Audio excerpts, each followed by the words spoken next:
Blog Talk Radio.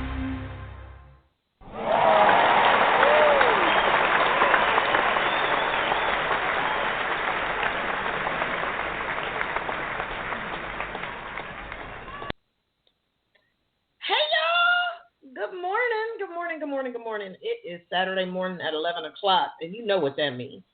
That means it's House Talk Pregame Family. I'm your empowerment coach and inspirational speaker, Dr. Lauren Pitts, and as always, my two main men, two of my surrogate sons. I'm telling you, I got more sons than the law allows, but my two favorites, Jared Johnston from Bowie State University and Ronnie Ransome from Virginia State. And y'all know I always got to show much love to my baby, my man-child, one and only Andre Garlick from Drexel University, who will be able to jump on with us and contribute to the discussion when basketball kicks in. Look, folks, House Talk Pregame is all about family. And anybody that knows Dr. Pitts knows I live, breathe, and die family. That's about it. That's what is the very essence of my soul. And for pregame, we're real big on showing much love to our HBCU family, student and professional athletes, and their families. And we've been telling you all season how excited we are that pregame is now a part of the Heritage Sports Radio Network family. And now you can catch us every Saturday on HSRN right now at 11 a.m. We're broadcasting on both stations. On HSRN for pre-recorded shows with rebroadcast on Saturday nights at 10 p.m. So we have two slots, got that going on. We'll let you know when we'll be switching full-time to HSRN for our Saturday morning live shows. That is coming real soon. But needless to say, there's some awesome stuff coming down the pike, and we are excited about this thing. We are so excited. Jared.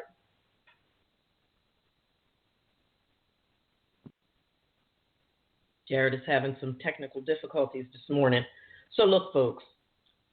Oh, I'm back. Oh, there he is. I was about to Good morning. Good morning, everybody. We're back again. Back with the House Talk pregame. As you guys know, we always keep this conversation raw. We keep this conversation transparent. We're here to give you guys a whole lot of knowledge, give you new discoveries as we come across during the week with everything that's going on right now in the world, and in our personal lives as well, as we can, relate them to you guys. So we're here to give you guys help as much as we can, have a fun time. We know you guys care. Some of you guys may be tired. We have answers for you.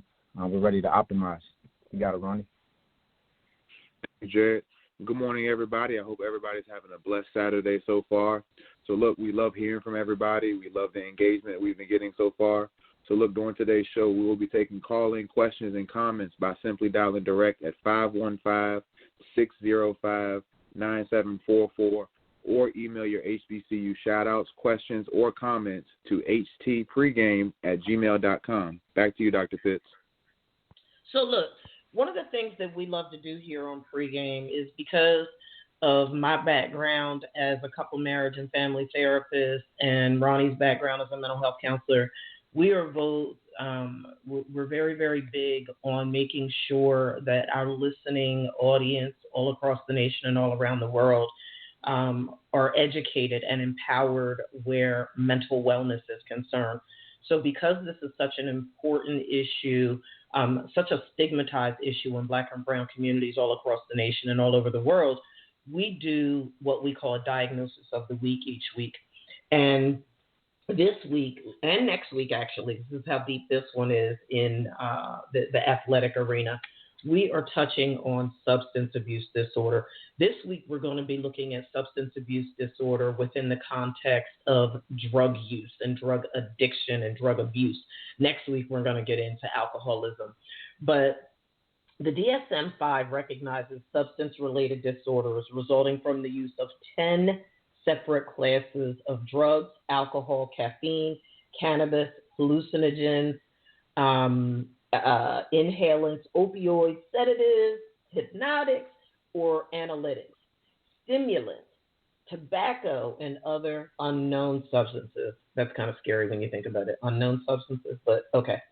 Therefore, while some major groupings of psychoactive substances are specifically identified, the use of other or unknown substances can also form the basis of substance-related or addictive disorders. And what these drugs really do is that they activate the brain's reward system because it's central to problems arising from drug use. The rewarding feeling that people experience as a result of taking drugs is so profound that they neglect other normal activities in favor of taking the drug. When you think about the criteria for substance use disorders, it looks like this, folks.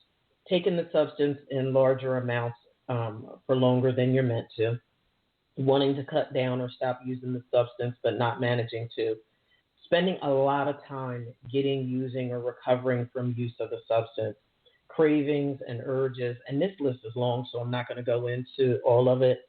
But I think that it's important to note that this is a very, very serious problem, and we see it a lot among athletes, both collegiate and professional, as well as at the high school level too. And I will tell you, for those of you that are familiar with House Talk, you've heard me share commonly that, my own personal situation, not as a substance abuser, but being married to someone who started using and abusing drugs when he was in college at an HBCU. And it carried on until June of 2017 when we lost him to complications from a drug and alcohol overdose. And, it's heartbreaking when I think about it because as you will hear when we were doing this research, there are a lot of drugs that are commonly used and abused by athletes. And it's heartbreaking. What we found is that when a person becomes an Olympic or professional athlete, or even the pressure associated at the collegiate level, the person might not realize the challenge he or she has ahead of them, and how hard it can be to abuse and find themselves caught up in addiction. Prescription drugs are part of an athlete's life due to the injuries and surgeries related to their sport. And trainers and team doctors want to keep players on the field or on the court, and they utilize a variety of medications to make it happen. And these athletes are required to be team players and to cooperate with doctors' recommendations. And at times we find this is happening to a detriment. As far as the drugs that we found that are most often abused, cocaine, marijuana, ecstasy, and painkillers. And plenty, when I say plenty of alcohol. Athletes in a variety of sports feel the need to add steroids to their drug-abusing regimen to increase their muscle mass. And this conversation could go on and on and on and on and on. And I tell you, when I looked at the history, I kid you not, I have a stack of research that I found, drugs that are being used for artificial energy, amphetamines, painkillers, the steroids, as I previously mentioned. There's patterns of steroid use that are proving to be problematic among athletes. And I think what's so scary is that when you look at the research, there you see captions like "from injury to addiction." That's alarming to me. When you look at drug abuse among famous athletes, Lance Armstrong, Maria Sharapova, Rita Jepto, Michael Phelps, Darryl Strawberry, Michael Irvin, Lamar Odom, Diego Maradona, Andre Agassi, Eugene Big Daddy Lipscomb, Derek Bugard. It's horrifying. It is the list, and I just touched on a few. I mean, that the list is pages and pages and pages long. And I can tell you having been connected to scholar athletes literally my whole life, these addictive behaviors are starting long before the athlete gets to college and then subsequently perhaps may go on to the league. Ronnie, give them some knowledge. And so, thank you, Dr. Fitz. You made a lot of great points there. And speaking of Diego Maradona, I don't know if you had saw this, but I think earlier this week or last weekend, there was actually an article that came out about him where he's struggling from the withdrawals of alcohol dependency. And Wow. he's been struggling for a while with it now. And, they're concerned with his health and declining health because of that. So, and speaking from a student athlete's perspective, substance use was something that I saw plenty of during my undergrad years and playing football. For me personally, I definitely was a drinker in college.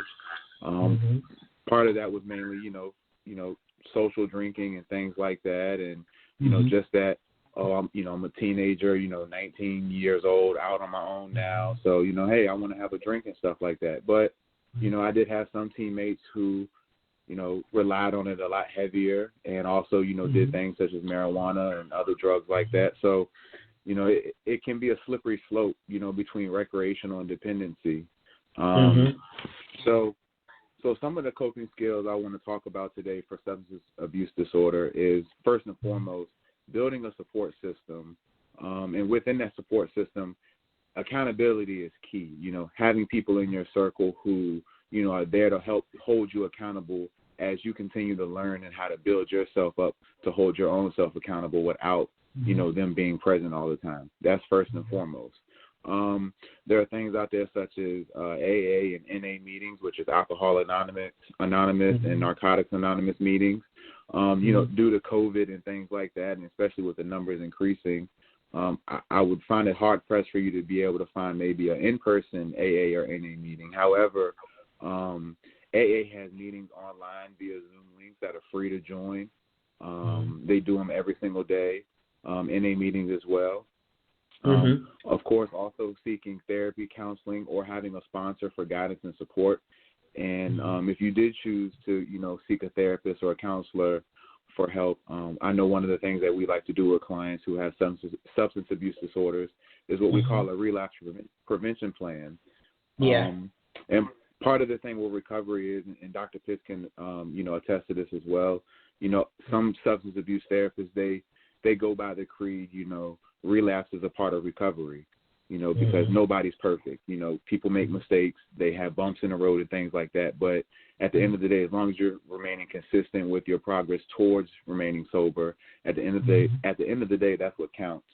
Also exercising, getting those endorphins released in your brain and that feel good emotions, keeping healthy and things like that, having a good diet, avoiding people and places that could trigger you to use substances. So if there's friends in your life who are, party goers or, social drinkers or whatever the case may be, or there's places that you frequent where, you've been known to use substances or things like that, try to avoid those at all costs, because that will definitely hinder your process in recovery. Creating hobbies to fill that downtime and, to help with stressful events. Oftentimes people who use substances use them because they're stressed out, or that's what they go to when they're having a bad day, or they're feeling bad, or, somebody's going to piss them off and made them upset. So I'm going to go take a sip of alcohol, or I'm going to go smoke a blunt, or, whatever the case may be. And at the end of the day, it all boils down to having a self-care plan and routine, because, life gets stressful. Things happen to everybody. So, in order to combat that, along with having hobbies, is having a good self-care routine, in place to help kick that urge of using substances. So back to you, Dr. Fitz. So you actually said something toward the tail end, Ronnie, that I want to take a couple of minutes to just expound on real quick. I think that it's really important that, particularly for our listening audience that are not scholar athletes or that are not professional athletes, and you talked about the support system. I think that it's really important to illuminate for that segment of our listening audience why athletes use drugs. And you touched on a couple of too, but I'm going to take a minute to expound on that. We know, and we touched on that athletes oftentimes will use drugs to improve their athletic performance. They may turn to drugs such as steroids to gain an edge on the competition. We also find that there are people that are in the athletic arena that will use drugs to cope with mental illness. And I want to pause there for a second because we call that in the mental health world, we call that co-occurring, right?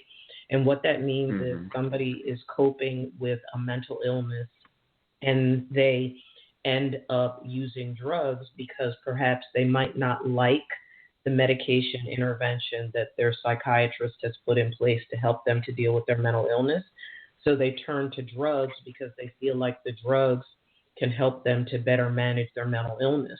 But what ends up happening is it becomes cyclical, meaning that they use drugs because they have mental illness, and then they have exacerbated mental illness because they use drugs. So you see how that creates what I call the puppy chasing its tail syndrome, where each ends up getting worse because of the introduction of drugs into the scenario. We also find, and Ronnie said this, to deal with pressure, athletes often face a significant amount of pressure on and off of the field or the court, and they're faced with an exorbitant amount of pressure to win.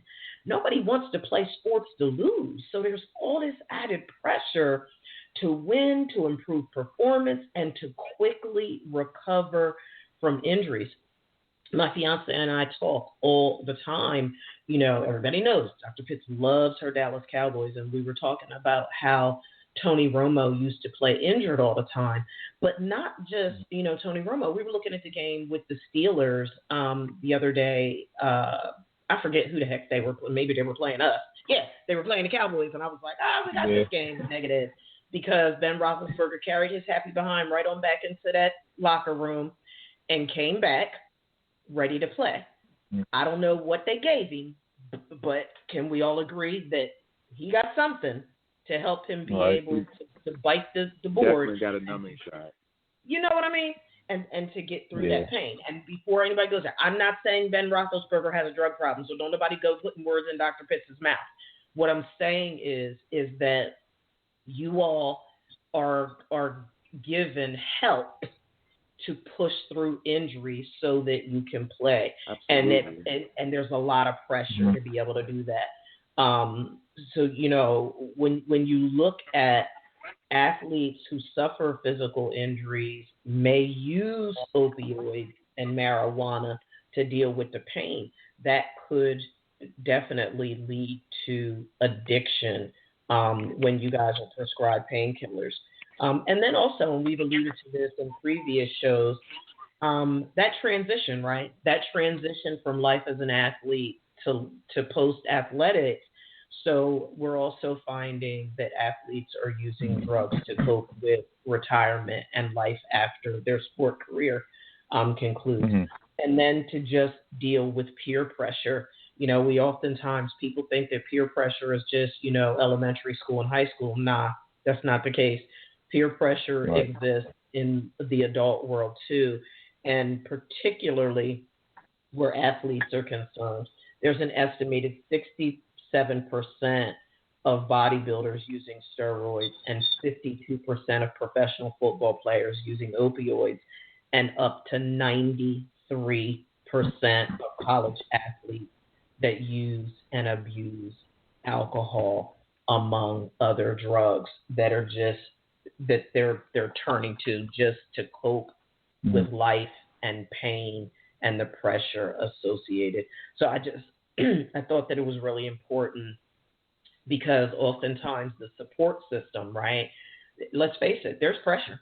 There's pressure from the support system too, whether the support system is family, friends, the community, coaches, trainers, whomever, boosters, and people need to be consciously aware of how their pressure could contribute to an athlete going down a path of drug addiction. Jared, kick off our shout out. Yeah, thanks again for all that great insight. And I'll add too, just very quickly. In junior college, I came across some teammates one who actually used steroids. And just for any athletes out there, he did not start. So, using that is not going to just make you become some, all-conference, all-American athlete. You're better off just doing it, the natural way, hard work, and things like that. But like Dr. Pitt said, every week we love to shout out our HBCUs, as we all come from the HBCU at some point in our lives and our college careers. And we just want to give exposure and lift our HBCUs up and the notable alumni from those HBCUs and some facts that you guys may not know and that we may not know as well until we, actually do our research. The first university I'm going to shout out is Florida Memorial University. It's a private, historically black university in Opelika, Miami Gardens, Florida. They're a member of the United Negro Fund, and it was founded in 1879 as the Florida Baptist Institute in Live Oak, Florida. They offer 41 undergraduate degree programs and 4 graduate degree programs.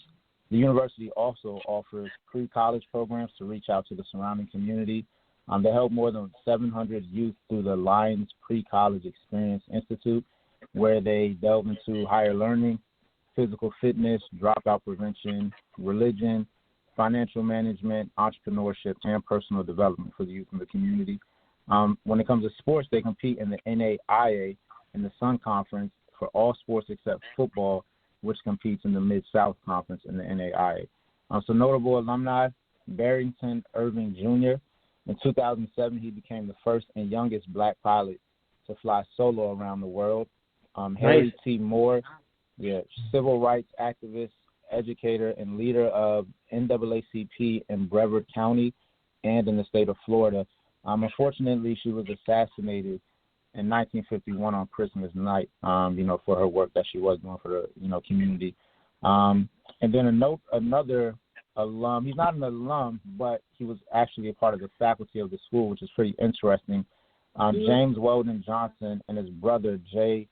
Rosalind Johnson, they actually wrote the words and the lyrics in 1900 to the Negro National Anthem, which everyone is pretty familiar with, Lift Every Voice and Sing. Yeah, they were actually faculty at the university. And my second school, Paul Quinn College. Paul Quinn College is a historically black Methodist college in Dallas, Texas. It's the oldest HBCU west of the Mississippi River, and it's the nation's first urban work college. And for you guys who are unfamiliar with urban work college, a work college requires students to work and integrate work into the college learning experience. They're federally designated institutions that have comprehensive work, learning, service programs as an essential and core component of their education. And they're one of 8 work colleges in the nation, and they're the first ones in an urban environment. The school was founded in 1877 in Waco, Texas, and then they relocated in 1990 to Dallas, Texas, and then they also became the only HBCU in the Dallas-Fort Worth area. In 2008, the president, Michael Soros, he actually had the football program shut down due to funding, but what he did from there was he connected with a real estate investor, and they turned the football field into a 100-yard farm producing spinach, herbs, watermelon, potatoes, sweet potatoes, and other produce in Yale University and other institutions for the impact of urban farming. 10% of those proceeds actually go back to the community as well. And Dr. Pitts, you're gonna like this fact right here.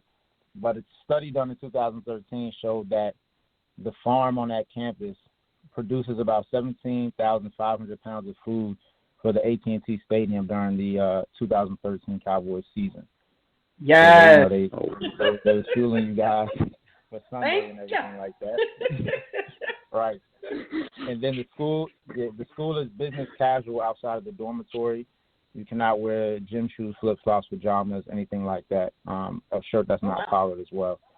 And a notable alumni, Tony, right, I don't know if I would, want to do that, but big up. It's a little rough during football season.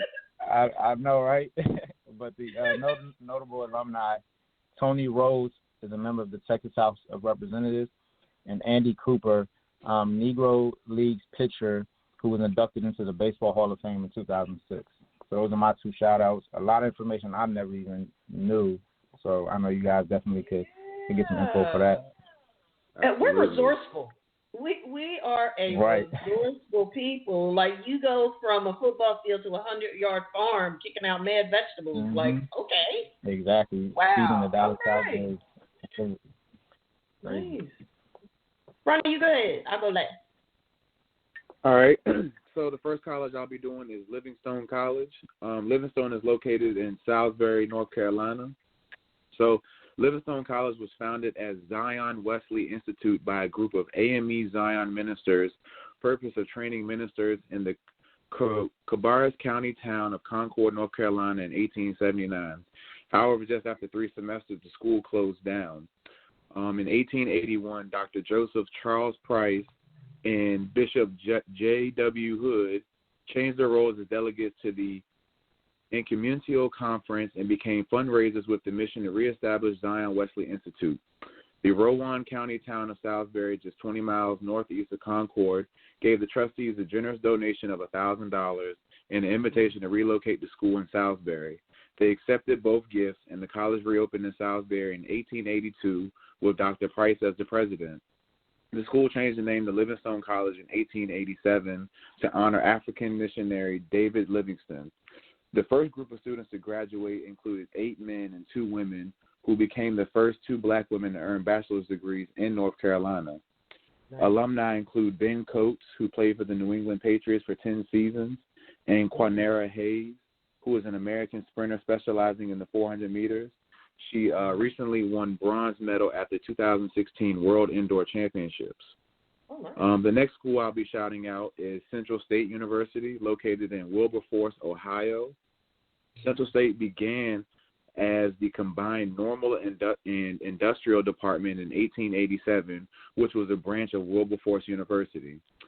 The statute establishing the combined normal and industrial department declared that the institution was open to all applicants of good and moral character, thereby indicating no limitations as to race, color, sex, or creed.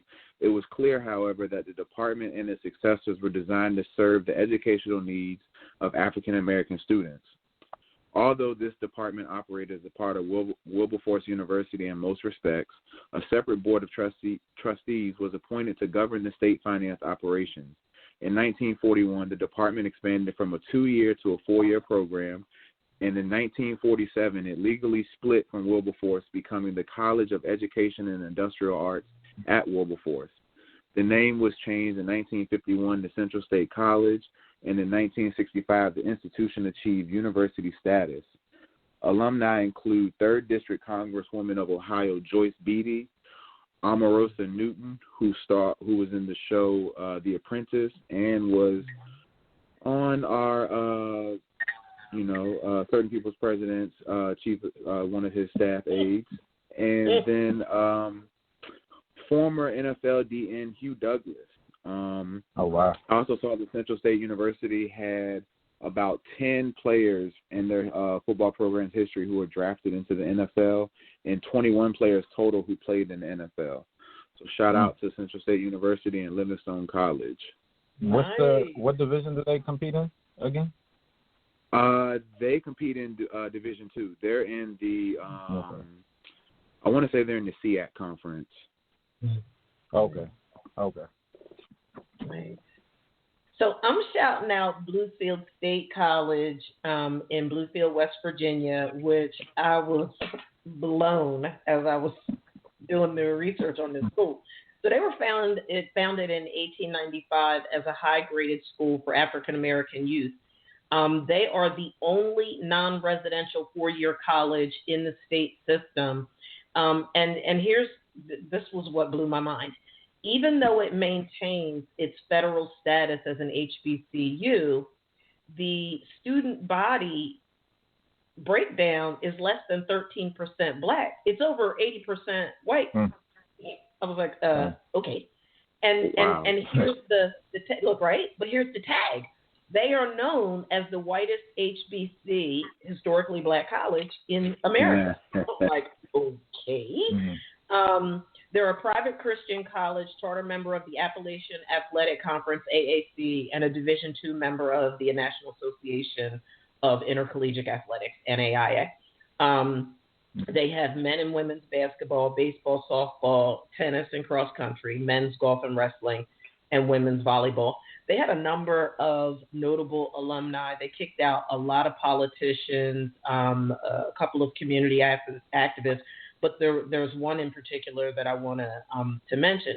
A Caucasian gentleman, actually, named Stephen E. Murphy, who's a retired FBI agent for the DEA, and he was one of the lead investigators in the manhunt for Colombian drug lord and leader of the Medallion cartel, Pablo Escobar. I was like, okay. So wonder if that's why he's retired. I don't know. I don't know. The other school that I want to shout out, and I'm going to be a shout-out hog for a second because I was like, oh, he getting mad love on pregame today. Johnson C. Smith University in Charlotte, North Carolina, was founded in 1867. They're a private liberal arts HBCU affiliated with the Presbyterian Church. Here, most of these HBCUs do have some affiliation with the church. They're the first historically black institution in North Carolina to construct a gymnasium in 1928. It entered the colored, now Central Intercollegiate Athletic Association that year. The school was also the first black college in North Carolina to obtain accreditation from the Southern Association. They are part of NCAA Division II. They have 13 varsity sports. But here is why I want to show some serious love. Because let me just say first and foremost, they have kicked out a number of really awesome politicians, 10 other notable alum that went to the NBA, the NFL, and horseback racing, along with civil rights activists, musicians, and politicians. But there's one particular athlete, a gentleman by the name of John Taylor, who was a former NFL wide receiver for the San Francisco 49ers. And he, my brethren, is from Pennsauken Township, New Jersey.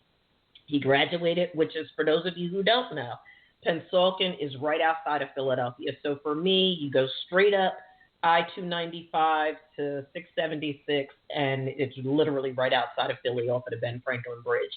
But he graduated from Pennsauken High School during the 80s, and he was one of 6 NFL players to come from Pennsauken High School during the 80s.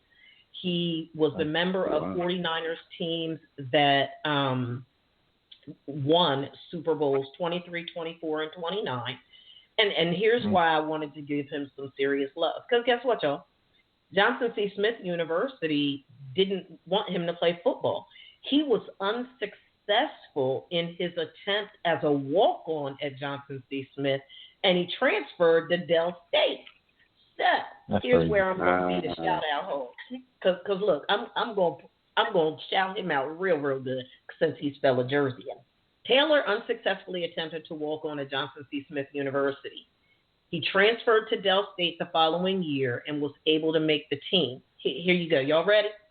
Taylor totaled 42 touchdowns, 33 of which were receiving, over the course of his career at Dell State, including 13 receiving his senior season in only 10 games. They only played 10 games back in the day, both conference records.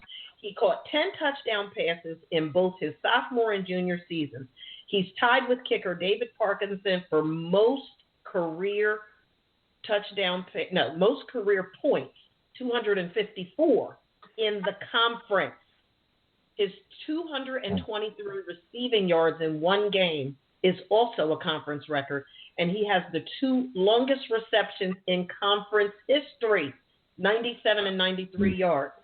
His 24.3 yards catch average was the NCAA record with Jerome Mathis. Yeah. He sounds like a dog. You know what I mean? Yeah, 26.4. It sounds like them coaches who were there didn't keep their jobs very long. That's what it sounds like.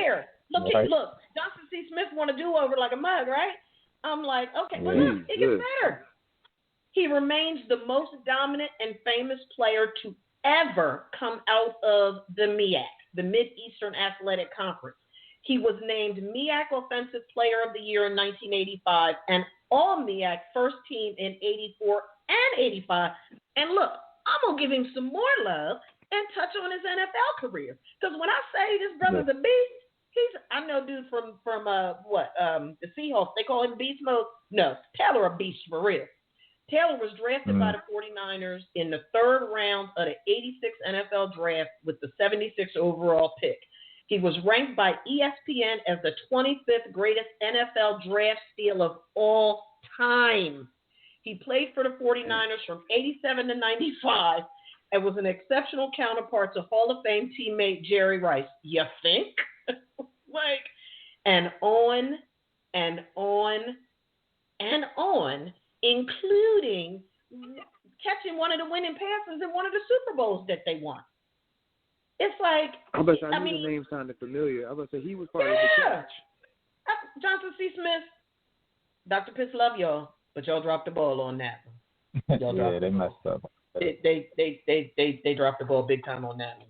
So look, folks, the bottom line here is we share a wealth of knowledge every week on Pregame. And we know that y'all care about these discussions too. You know, Ronnie dropped a little hint about one of his alum and the current administration that we're dealing with. And I don't know about y'all, but Dr. Pitts is suffering from post-election stress disorder and for real present trauma and stress disorder too, with all this craziness going on in the country today. And we know that we're not the only ones. We know these conversations are important to you. You care about these discussions. And we want you to join the conversation. You can call us direct at 515-605-9744, or you can email us at hsrn@gmail.com. Don't forget to download the HSRN app. You can just do that by going to the App Store, searching Heritage Sports Radio, hitting download. We also know that you really want us to help us to keep these conversations growing, and your sponsorship can help us do that. You can offer a sponsorship with a gift in whatever amount you can afford by visiting drlaurendpitts.com and clicking on the donate button, or you can email us at htpregame@gmail to receive a sponsorship packet. We also want to make sure that you are not forgetting to reach out to Ronnie for mental health services if you're in the Virginia area, and for Jared if you are looking to sell or buy a home in the Washington, D.C. metropolitan area. And if you need to buy a vehicle, you can check Andre out at Landmark Chrysler Dodge Jeep Ram of Morrow at 6850 Mount Zion Boulevard in Morrow, Georgia. It's just 15 miles down I-75 south from Atlanta. Jared and Ronnie, let's have this discussion about name, image, and likeness. Yeah, so today we got a good one, name, image, and likeness, like Dr. Pitts said. I know this was kind of at the top of the conversation a couple months back when California had passed the law for athletes to get paid in the future. So that was something that stirred up a lot of conversation. Some people like it, some people don't. And we're going to talk about that, and we're going to dig a little bit deeper than just paying an athlete. We'll dig a little deeper into what's the benefits of it, are there negatives, how do we personally feel about it from our experiences and things like that. But I just want to first give off the definition of what is the name, image, and likeness, what's behind it, what does it mean. And those are three elements that make up a legal concept known as the right of publicity. And the right of publicity involves those situations where permission is required of a person to use their name, image, or likeness. Now, I'm going to just say all of these college athletes, I'm pretty sure they will never ask permission to use their name, their image, or their likeness for the school to make profit off of them. So right off of the bat, it's some issues right there when you just hit the exact definition of what it is and how they don't live up to that definition. But we're going to dig into that, like I said, a little bit deeper. Ronnie, you can give a little bit of your take on it, just general, before we dive into the conversation. So, and to Jared's point, I know, well, granted, I was at a Division II school, so, our name, image, and likeness was not what I would consider, highly sought after. However, when they did create, game flyers, and I know my junior and senior season, they had put up the bulletin boards on the highway signs and things like that to advertise for the football season. I don't ever remember signing a piece of paper asking could they use, my image or my photo, to advertise and whatnot. And as Jared alluded to, California did become the first state to pass a law that would allow college athletes to get paid for their endorsement deals and the ability to hire sports agents. The NCAA, of course, definitely did not like that California did that and has, in their eyes, they've called it unconstitutional, and because the law is not supposed to take effect until 2023. However, after that did come out, like Jared says, by maybe a month later, the NCAA actually passed a law that said student athletes would be allowed to receive, money or payments for their image, likeness, and photos and things like that. 3 divisions in the NCAA have until January of 2021 to create rules specific for the division on how that's going to work. And here we are in November of 2020, and so far I haven't seen any updates about it. I was looking for it this morning to see if any of the divisions had updated their policies or how they're going to start this in January of 2021. It looks like because of COVID, I guess that's the kind of on the back burner again, but it's going to remain relevant going forward, especially for these college athletes now who are their careers are kind of up in limbo. So, so that's my initial thoughts on it. Yeah. And then, so some other facts, just so people can know what exactly would an athlete be able to profit, or how they will be able to profit from their name, image, and likeness. The NCAA Division I name, image, and likeness legislative solutions group 22-page proposal states some ways that they will be able to use the right for their NIL, is what they call it, the short name, image, and likeness, for compensation. One is they can promote private lessons and business activities and operate their own camps and clinics as long as they do not use the school marks. So for that one, just imagine if one of the starting players on the team, they set up a camp in the college town. Like, can you imagine how many kids will come to that camp, how many parents will come there and will be happy to pay and won't second guess it? And just imagine the profit they can make just from that camp. So that's one thing. Then they can profit from endorsing products through commercials and other ventures as long as they do not use any school marks. They are allowed to only refer to their involvement in intercollegiate athletics generally, whatever that means right there. But they can also be compensated for autograph sessions, which I know I've seen some stories in the past where athletes have, sold, things that they've autographed and they end up getting in trouble for it and things like that. They can solicit funds through crowdfunding, such as a GoFundMe for nonprofits or charities, family hardships and educational experience, such as internships. And they can enter deals with agents only for advice of name, image, and likeness ventures. What's the other one? And then it says they must disclose all name, image, and likeness ventures, relationships, and contracts with agents to their schools and third-party administrators to be named. So we clearly see there's a whole lot of ways that these athletes can get paid if they do pass this proposal and this law and things like that. But I think another thing, and we'll talk about this too, is that's Division I. What about Division II and Division III? Do you think that it will trickle down to there because there's less money at the institutions, that they're making? And I think that's another thing that's going to have to be kind of figured out, is how are you going to pay Division II athletes, that aren't making as much money if there's not a lot of people at the games and things like that. So that's one of my questions on that. That is, Good, Ronnie, you go ahead. I'll chime in later. Oh, no, I was just going to say that is something that I was definitely thinking about as a cause for concern. And especially even for, because at the Division II level, I don't know if a lot of people know this, but, so at the D1 level, the FBS schools, which are the Power 5 schools, they're allowed 85 scholarships.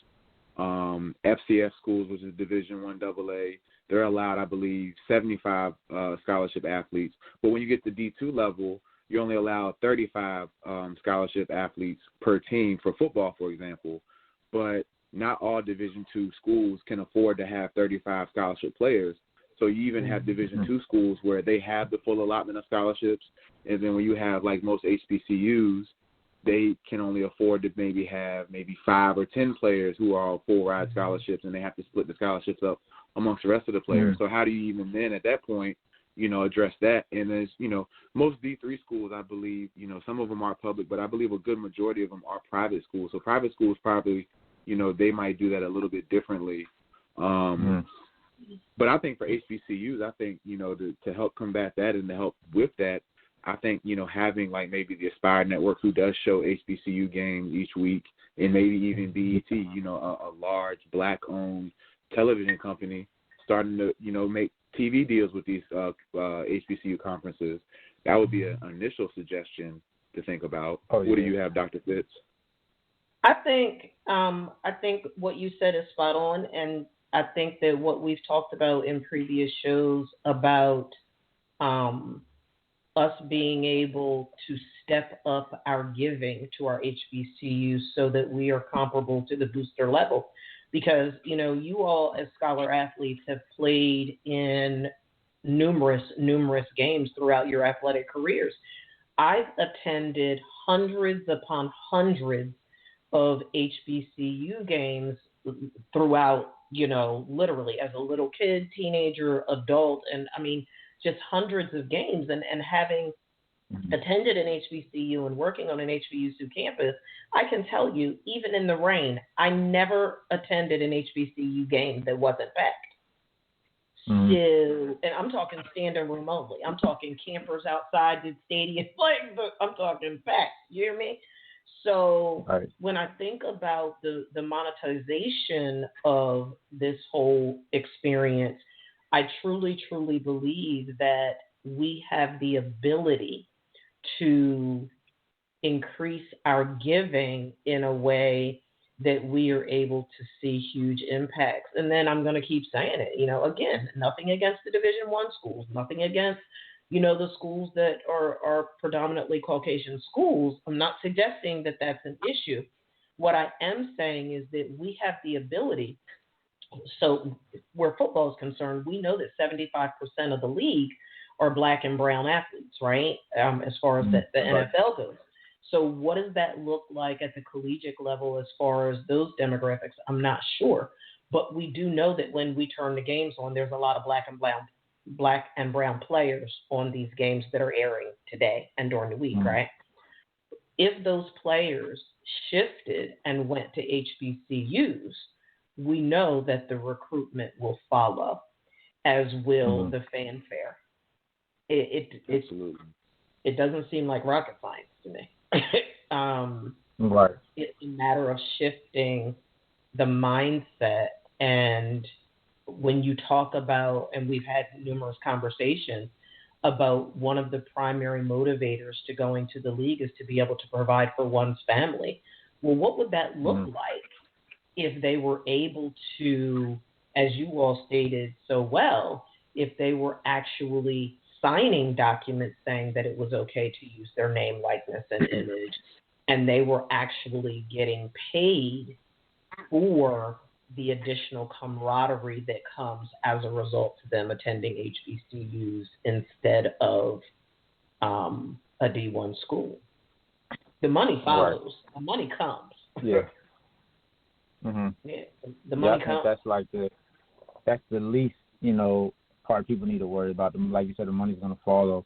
And, right now, of course, we know all the money is pretty much focused on the Division I FBS level for football and basketball, mainly because those are the larger sports. And even with NCAA women's, especially once they get into the Final Four, a lot of people start to then turn their eyes towards those games as well when they realize, all the talent on that level. But there was a study done on the fair market value for the average FBS football player is $137,357 per year. And the fair market value for the average men's basketball player is $289,031 per year. And they're saying right now the average player earns around $23,000 a semester in scholarships. And also in the NBA, the players receive 50% of all revenue. And in the NFL, players receive 46.5% of all revenue. And I can't remember if you had mentioned this next stat earlier, Ronnie, before we got on the air, but it says if you use that same revenue-sharing model in college sports, then that means football and basketball players would collectively receive $6.2 billion. And, I mean, it's basically you're just taking $6.2 billion away from these athletes that are on your campus. And, of course, that's messed up. But I think that beyond that, it now gets into the, okay, we're paying these young kids, 17, 18, 19, 20, however old.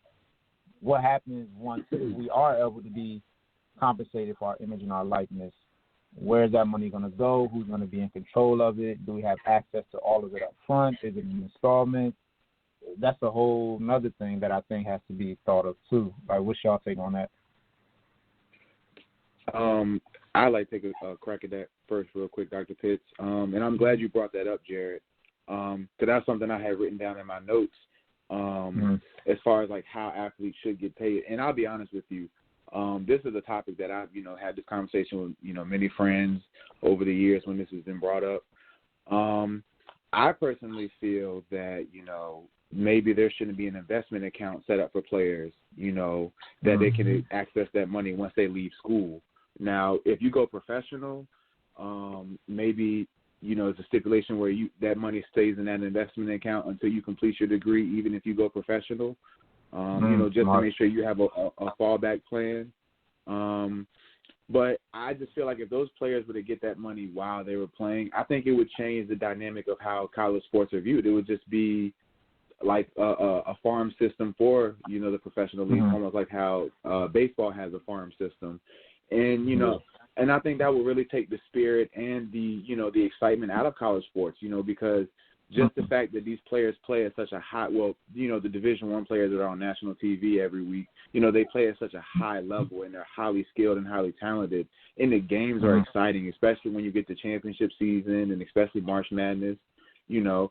I think some of that would be taken away if these players started receiving money because, a lot of them, some of them come from areas where that money will be gone to family and things like that, or, money changes people. And when you give a 17 or 18-year-old kid, like Jared was saying, if you give the average, Division I football player $137,000 a year while they're in school at 18 years old, I can tell you one thing: class ain't being attended, practice might not be attended, So I think like maybe an investment account or like a trust fund. So once you graduate college, whether you go to the pros or not, here's this money that you've accumulated for your years of playing. And then another thing to think about, for those kids who are on those Division I teams, you also might have players who, the star players and things like that, who might feel a way about getting the same amount of money who's somebody who's rode the bench all 4 years but gets all the perks of, what they get. So that could also become an issue if you allow these players to start getting this money while they're playing. Right. What do you think, Dr. Pitts? I think that two things. When you were talking about the players who aren't getting the same amount of playing time, my thought was along the lines of, at the professional level, everybody's not making the same thing. You know what I mean?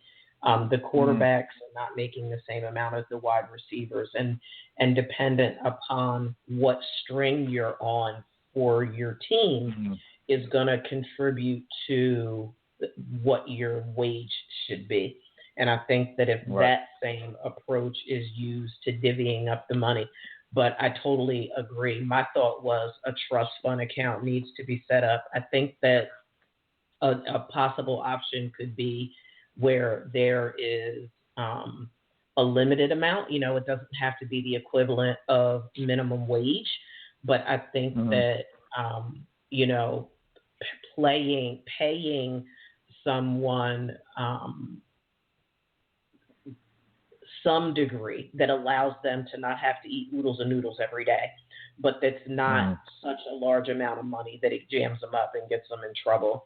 I think that the bulk of it should go into a trust fund, but that players should receive a livable wage that allows them to eat beyond oodles and noodles, that allows them to be able to get home without, folk having to scrape up pennies to pay for the ticket to come home for whatever, or to be able to go on spring break without having to have 20 people in a hotel room, Right, absolutely. I think that there's some fiscally responsible approaches that can be put in place that can help athletes to not have to live impoverished lifestyles while they're shedding literally blood, sweat, and tears for their institutions. Because it's like being an athletic mule. And I feel like there needs to be something that says that we value you and the revenue, the exorbitant revenue that you're generating. Right, exactly. Not like Absolutely. I got a question, Ronnie. So, say, because we were just talking about how if athletes are getting paid this money, it could take away from, their passion on the field on Saturdays, and that could probably result in the NCAA thinking we're going to lose revenue from TV ratings because people realize the level of play is not as high maybe if they're getting paid now. Similar to what some people say about the NFL, they don't play as hard because they're getting paid. But do you think if you were in a situation where you were being compensated, personally, would you play with less passion, or would you be encouraged to play even more because you kind of see, okay, this is what I can get just at this level, so why not put my best foot forward again so I can get more at the next level, or maybe they'll give me more as my college career goes? Me personally, I would probably be the latter. I would probably, if anything, inspire me to really get to the league, because, my passion for football, I played football for 14 years and didn't get paid a penny for it outside of, just having a scholarship in college. But, I didn't get any monetary benefits for that. So, I played because I love the game. I think, at being 18 years old, if somebody were to tell me, hey, look, we're going to give you this amount after each season, for your, for your name, image, and likeness for this football season, I would like to think it wouldn't change me. I would like to think that my passion will remain the same because I just love the game of football. But I would also like to think that it would also make me, I guess that stress or that pressure to get to the NFL would disappear. Maybe. I don't know. Like, I got to get to the NFL to, be able to provide for my family.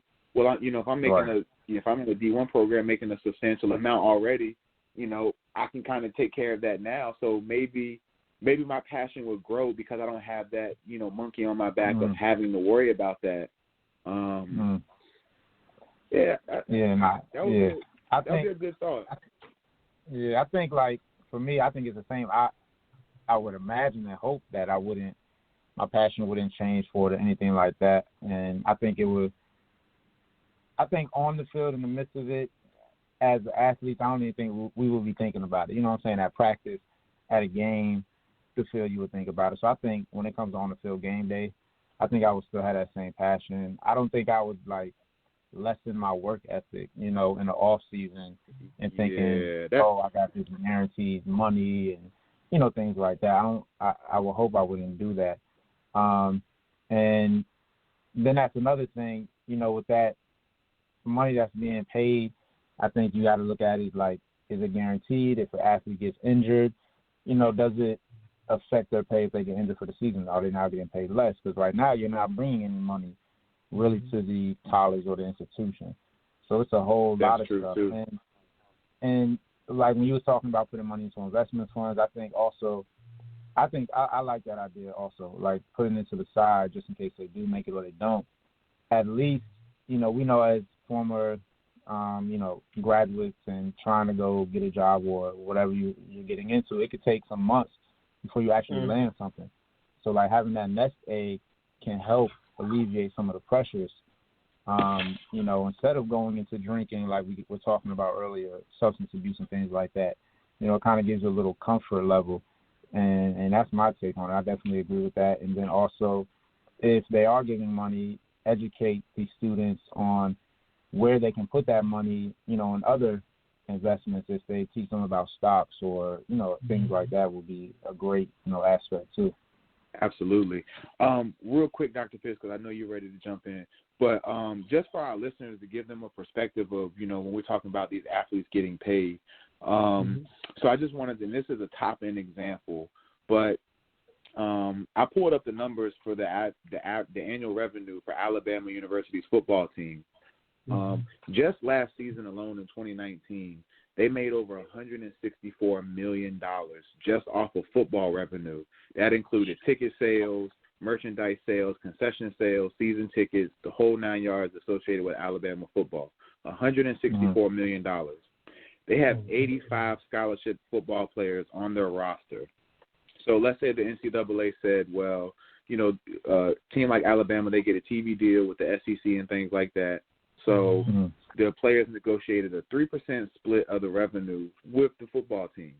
That would total out to about $4.9 million a season that will be reserved for the football players, and on average $58,000 for each player on the roster. So when we're throwing these numbers out there and throwing out these scenarios, if you were, to attend a school like Alabama, a top-end example, that's how much money we're talking about for these student athletes that they would have access to on per year. So, and of course, depending on the school, that number is going to fluctuate. But if you were to go to one of these large schools like Alabama, that's a lot of money. Most kids, when they get out of college, they don't even see that, like Jared said, for years. Or they might not see that amount of money in their career field. So, to leave school with that, if you didn't go professional, and to make, have almost $200,000 in your bank account when you graduate, that's a hell of a head start. Yeah. And to that point, even in the NFL, right, we always see the players' salaries broken down into what they get paid per game. I think that the same applies, and I think that a potential way of approaching it could be a tier system. So your starters earn X amount of dollars per game.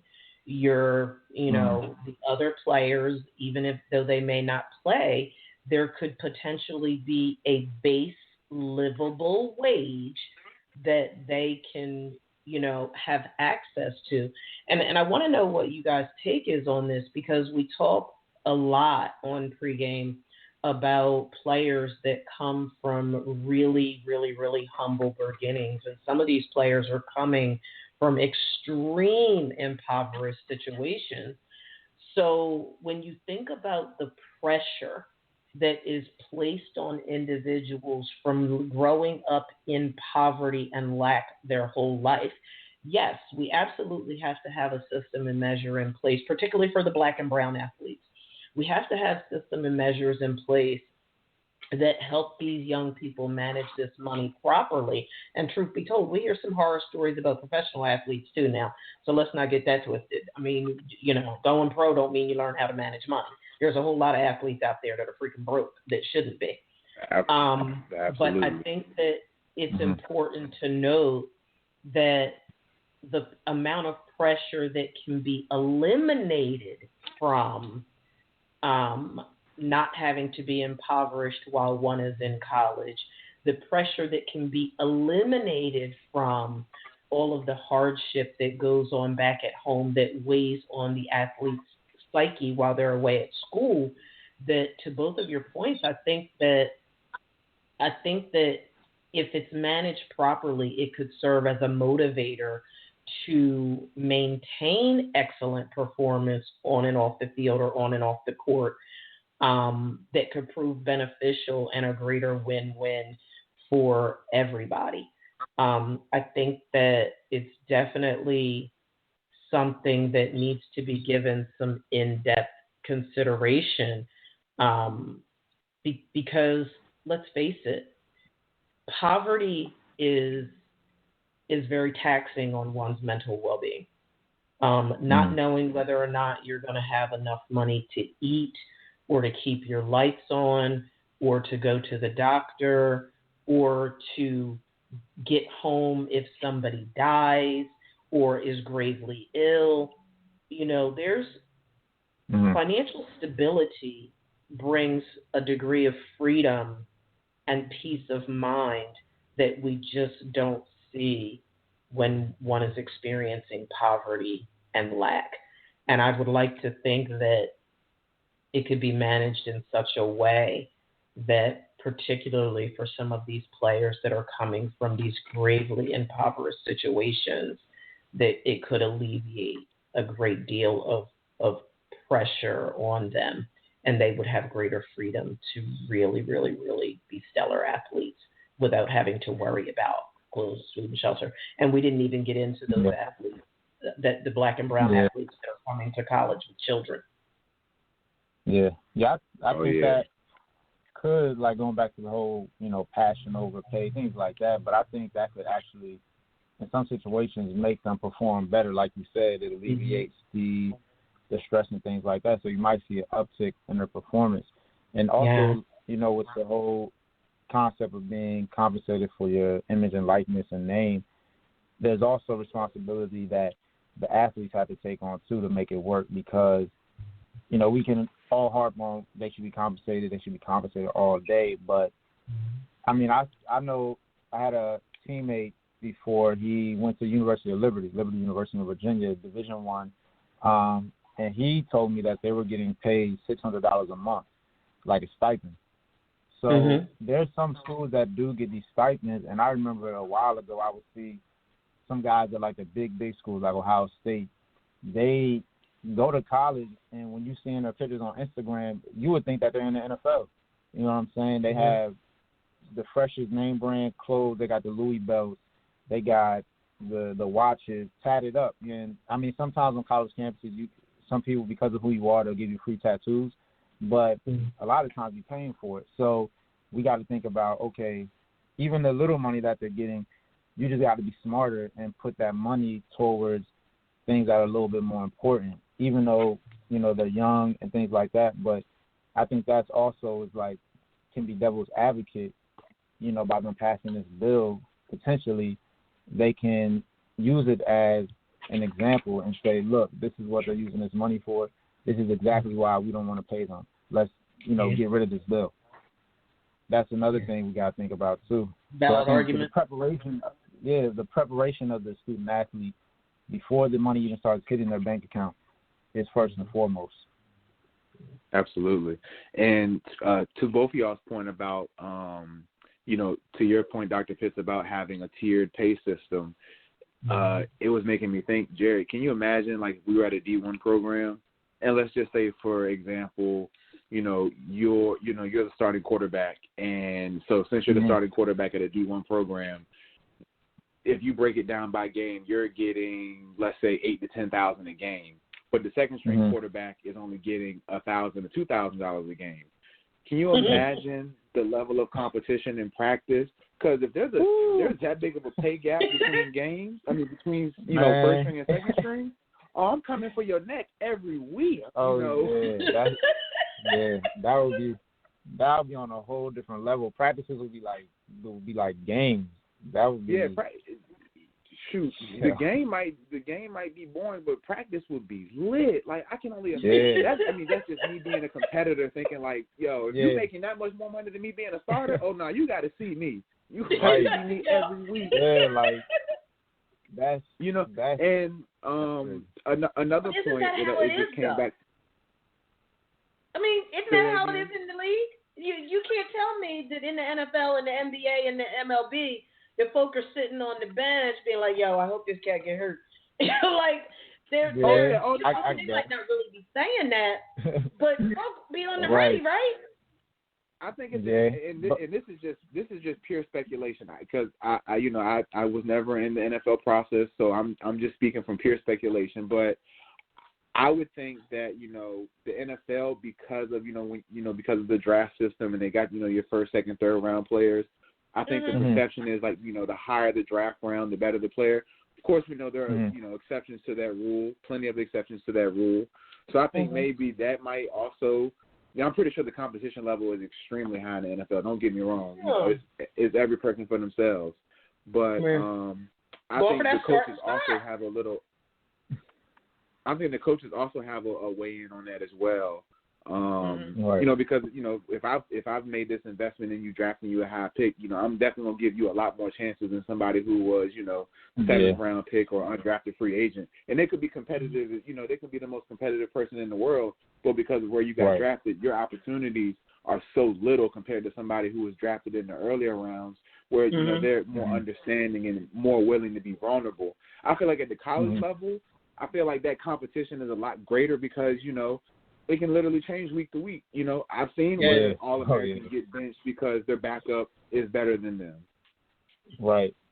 Yeah. Like you go from having a $1,000 week to now you got an $8,000 week. Like that's I mean, that's crazy. That's like it would be crazy. And so y'all think it would be cutthroat? Would be more cutthroat. If I was a backup and that was the policy where we had a tier pay system, I'm coming for your neck. We can be boys off the field, but during the practice, I gotta be at your neck. Like I'm sorry, like especially if I'm coming from an area where I gotta provide for my family. Yeah, it's do or die. I'm sorry, like. Yeah, like I would hate to see the Oklahoma drills if that's on the line because people are gonna be going extra hard. Oklahoma drills already is dangerous. That's gonna be crazy. To that though, because you said so. Your argument initially was that so is it fair to pay somebody who's riding the bench the same thing as somebody who's starting and getting bust up every game? So how could you potentially balance that out without there being a bounty on the starting player's head? My goal was, in my personal, when I played football, I always made it to where, like, my backup didn't have a chance. Like, I didn't care how good you were or what, our coach used to always say every offseason, I'm recruiting players to replace everybody. Doesn't matter if you're a 2-year starter, 3-year starter, I'm finding somebody to replace you. So my mindset when it came to training was my backup doesn't stand a chance. I don't care who it is. Like, you're going to have to drag me off this field to get my starting spot. So I feel like if I was a starter, it's kind of like how it's always been. Like, I'm starting now. I'll be damned if I let you come take my spot. You really going to have to, be Jesus in a helmet and shoulder pads to get my spot from me. That was just my mindset. Like, I thought, like, I had fear of riding the bench. Like, I just couldn't. That wasn't in my DNA to ride the bench. So I didn't care who they recruited. They could recruit a 10-star player. It didn't matter. Yeah, like crazy. That's how I felt too. Yeah, that's how I felt too. Like, I mean, in the off season, I'm thinking about my competition. Other teams and things like that. But I'm thinking about my backup quarterback, too. Like, I know he's not getting up this early in the morning running. I know he's not working out this many times a day. Like, I know he's not. And even if he is, I'm going to, go extra hard just to make sure when we get to camp, he's nowhere near my competition level. And, I mean, even when they would bring freshmen in, I don't care. Like Ronnie said, if you was a freshman coming in and say I'm a senior, I don't care because I've seen freshmen take a senior spot. I'll show you the ropes. I'm going to be respectable to you. I'm going to be a good teammate, and help you off the field. But, like, once you step on that field, it's competition because you're not there just to sit on the bench. Nobody is going to college, especially if they give you a scholarship. That means you got some talent. You're not sitting on the bench. And you don't want to be sitting on the bench and you got a home game and your family's there. Like, nah, you're not doing that. So I think if there was that money involved, it'll turn up a whole nother notch. But hopefully it still keeps that camaraderie there, though. That is what is some of the best things about playing a sport, especially football. And it doesn't lead to any jealousy and things like that. That's something that you wouldn't want, when money's involved, especially at a young age. Because, like, in the league, I mean, the minimum that they get paid is a lot more than what the average person gets. In college, $8,000 to $1,000. I mean, that's like a huge difference. So you hope that everyone can still have that brotherhood still. Yeah, and I mean, and that's another big thing about the student athletes getting paid is that camaraderie and that brotherhood or sisterhood for the women's sports is and you hear it all the time from former professional athletes. They always say it's a brotherhood and things like that, but when it comes down to money, you don't ask about another man's contract or what they got going on. Right. And at the end of the day, you got individual contractors on one team, who all have different agendas and stuff, and you're trying to get them all to come together. And, money gets in the way of that. Money gets in the way of that in just everyday life, of friendships and partnerships and things like that. So, you would definitely have to make sure you're recruiting the right players and that, their motives, money motivates a lot of people. Mostly everybody, money motivates them. So, if you're there for the money and not there for the team, you could have conflict and things of that nature. So that is also something to think about, with paying student athletes, at their sport. Another thing, y'all can chime in on what you think about it too, but if you're an athlete and now you're on campus, all right, besides money, you're on campus, people see you as, this public figure on campus and you're known and things like that.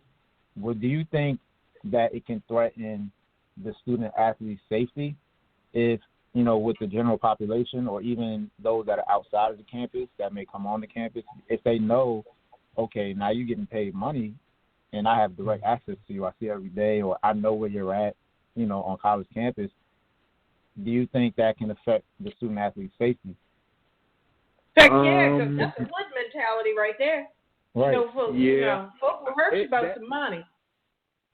When you brought that up, it reminded me of Johnny Manziel when he was at Texas A&M, and the year he won the Heisman, I remember they did an interview with him, and he had to have a private police officer, one of their campus police officers, be a private escort for him to and from class, to and from the practice field and things like that, and to and from games, because of and everybody remembers back when Johnny Manziel was playing at Texas A&M. It became a nationwide sensation. He was doing things on the football field that people were just amazed by. He went on to win the Heisman. So when he was at school, he was a huge celebrity. And I think to the other point, we kind of touched on it a little bit earlier. And you touched on it, Jared, where you got these players at D1 schools who get a stipend, and we also know that the bigger the recruit, they also get extra benefits that they get extra perks, for being the star recruit and things like that. So, like Jared's saying, they're going to be a little bit more flashier and things like that. And so far of course, I know campuses like to keep a lot of that news under wraps, but I don't hear about, those players being harassed or being touched more, by people who, want to rob them or things like that. I don't know how much it happens. I don't hear about it. Could it happen? Of course, if somebody's, people get jealous all the time. But yeah, that would also have to be something they factor in. Would you have to keep the players at separate housing? I know some places have college, the athlete dorms and athlete housing and things like that. So how do you manage that? How do you manage where they go off campus and things like that? What about a non-monetary merit system? What about if we take the hostility and the potential for harm and craziness that's accompanied with monetary value? What if it's not monetized in the traditional sense, but there's some sort of reward system in play that would alleviate a lot of those other factors that we touched on today? You know what I mean? Right. That something that they could still utilize that could ideally improve the quality of their life, but that wouldn't necessarily be so that wouldn't be such a strong force that it could potentially create more problems than what it's worth, but that could alleviate some of the hardship. Right. So like if they were given, I guess, groceries or things of that nature, you're talking about, like necessities? Yeah, something that meets their necessities on a greater level, travel voucher, and I don't want to use the word a welfare system for athletes, but I think that's a bit much. But something that would afford them the opportunity to increase their quality of life, but not provide that support in such a way that becomes more problematic. Like, I think that it has to be something. I mean, even as things like self-care, like getting haircuts and things like that. I mean, believe it or not, it's sometimes, teammates will go weeks, months without getting a haircut, only because, depending on who it is, that's $20 for a haircut. It's going to be the deciding factor between if you get some takeout food that's going to hold you for 2 nights straight or you get a haircut. That's the reality of it. So I think stuff like that, self-care, I think that'll help. It'll draw back to them being more self-confident about themselves too. I think that's definitely something that could be, implemented and stay like away maybe from, even a more generous meal plan for athletes. Maybe some sort of travel vouchers, like a travel fund for them or something like that. Yeah, and I think, when we talk about this, I think definitely at the larger, like the Power 5 schools, like the big conferences, I think a lot of those players do get a lot of those accommodations. Now, of course, as you come down the ladder, D1 AA, D2, and D3, I think that should be something that should be, definitely considered for the student athletes. Because even at the D2 and D3 level, you might not generate the same amount of revenue as the bigger schools. But I know at Virginia State, for example, the money we've generated for football, that went towards other programs, the other sports programs on campus to help them out, and just, general university, expenses and things like that. So, even though we might not have been bringing in millions of dollars, we were still, contributing to the school in, more than one way. And so we should definitely have, some type of compensation for that. Like, I know when I was at State, we still had to pay for meal plans if you lived on campus. If you lived off campus, then you had to either pay to get in or you just had food at home, hopefully. It should be if you're a student athlete at a D2 or D3 school, your meal plan should be paid for, somehow, some way through tuition. Even if you're not a scholarship athlete, where you're not on a scholarship, you should still not have to worry about getting meals while you're at that school, whether you live on campus or not. So I think those are some compensations. And I was looking up the rules as far as like how can players monetize themselves now.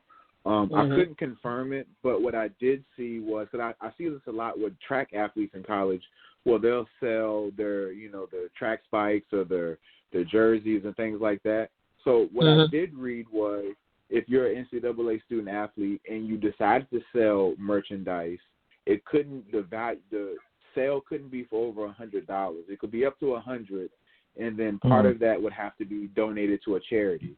It didn't say how much, but I know, because I do see players selling, some of their gear and things like that, and I always wonder, like, well, how are they able to do that and it's not flagged or they're not, penalized for that? Right. And then I stumbled across this website also for student athletes who finish. It's called the Players Trunk. And basically it's for former student athletes where they can sell their, merchandise, their game-worn jerseys or anything that was related to their sports career. And, for example, I was looking on there, Randy Moss's son, Thaddeus Moss, who played for LSU last year, he's sold a lot of his football gear on there, including some of his national championship stuff. So that's a way for him to make money after school and things like that. It should be allowed during school, as well, because that's those are things that were gifted to you, especially like for bowls and things like that. But those are just some of the things I've seen as well. This is like, wow, this is such a powerful conversation, and we knew that it would be. So we've got like 5 minutes left. So as we're wrapping up, we think about, in this discussion and in these developments that are coming forth, when we think about, how student athletes can get involved in this whole process and really make sure that they're speaking out and speaking up. We really want to encourage athletes to really educate themselves and to really become more familiar with, NCAA rules around this topic. Go ahead and take the initiative to reach out to the compliance administrator and others in your athletic department and ask questions. Absolutely ask questions. You want to make sure you're having these discussions amongst the student athletes themselves. Really be deliberate and intentional in generating thoughtful discussion with your teammates and members of your school's athletic advisory committee. And then share feedback. Make sure that you're keeping the conversation going, right? And having a place at the decision-making table so that all student athletes are represented.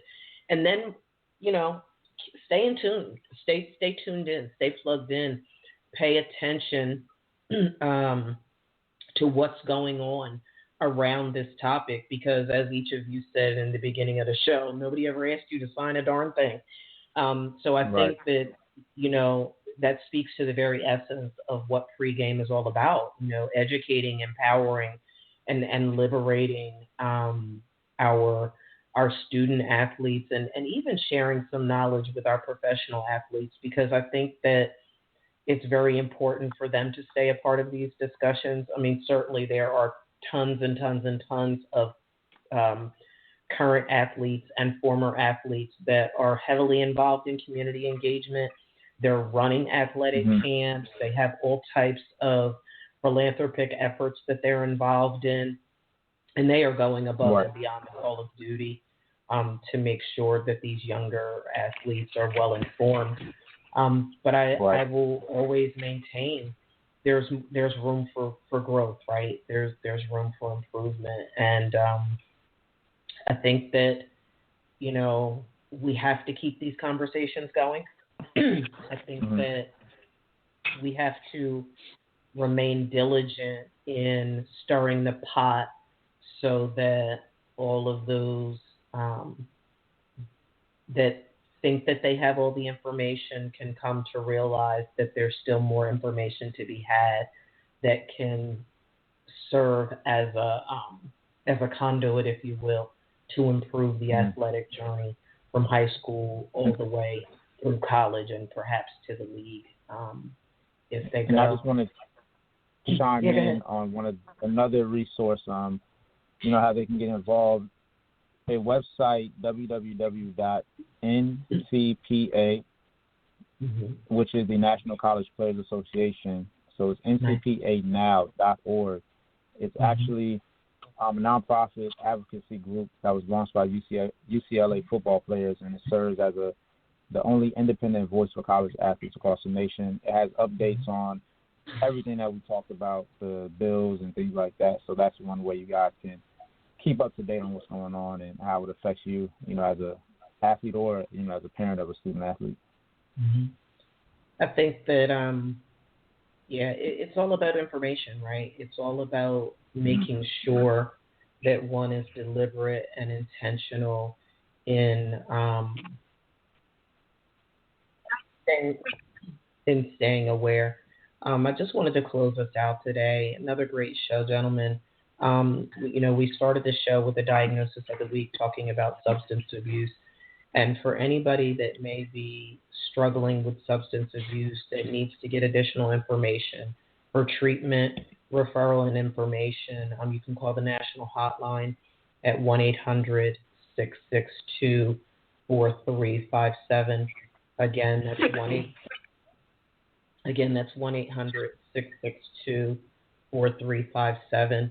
Until next week, I am your host, Dr. Lauren Pitts. Thank you for tuning in again to House Talk Pregame, and we can't wait to have some more robust discussion with you next week. Have a great weekend, everyone.